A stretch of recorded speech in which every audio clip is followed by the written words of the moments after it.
Hello guys, we are here with a BMW M2. This is a highly modified car.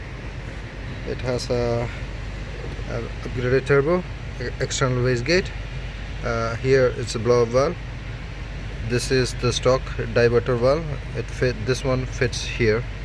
So when it opens, the air goes out from here. Bigger intercooler all the way here.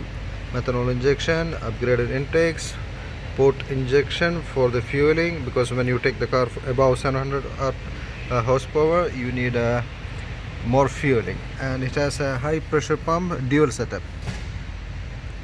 It has a dual high pressure, so one in and second in, one input from one pump, other one here, the rail. So I'm here to discuss about a common issue with upgrading turbo. So once you upgrade a turbo, the diverter valve, it's not here, it's relocated to the U-pipe. It's relocated to this location and still working using the stock blow valve, or you can install the same over here. So it's a common problem on most of the car is air mass pulsibility. Once you do this setup, everyone who done this has a problem and he has a fault which says air mass pulsibility. In this car, what I'm dealing with now is with the stock diverter valve. It's leaking the boost from here. The part over here doesn't match here. I replace it with a blow-off valve, which is right here.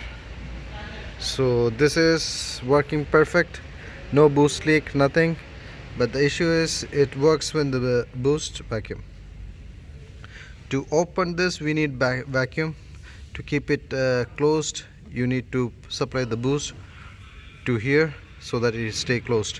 It is controlled by a vacuum solenoid switch, and this is controlled by the OEM wiring. So the ECU is controlling diverter valve. Instead of that, it's controlling the solenoid valve. This will supply the vacuum and boost required for it to open and close. So let's come to the point. Here we have vacuum from the vacuum pump.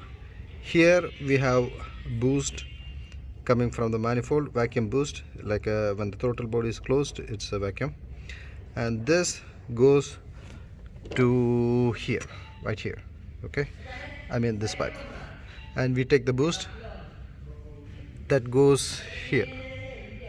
Okay, so what happens is still you get the air mass pulsibility fault. And on this specific car, for some reason, this wiring, OEM wiring, it's not triggering the valve. I hope you followed.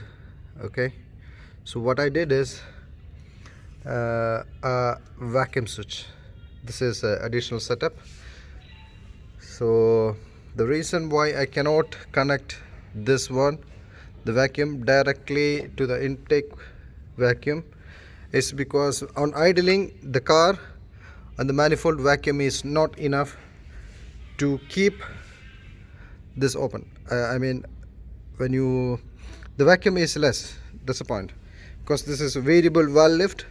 On idle, the car and the manifold doesn't have enough vacuum. It cannot open the valve at any point, even if you rev, even if you idle, doesn't matter.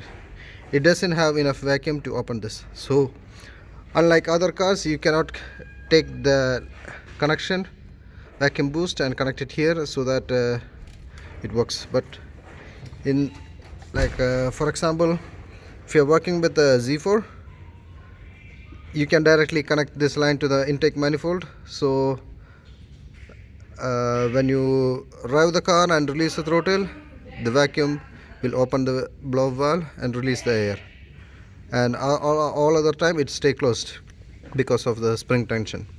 But on this car we cannot do that, and because of that reason I put a vacuum switch. So when the car is in idle, this vacuum switch is activated and this is triggering this one, so keeping it open.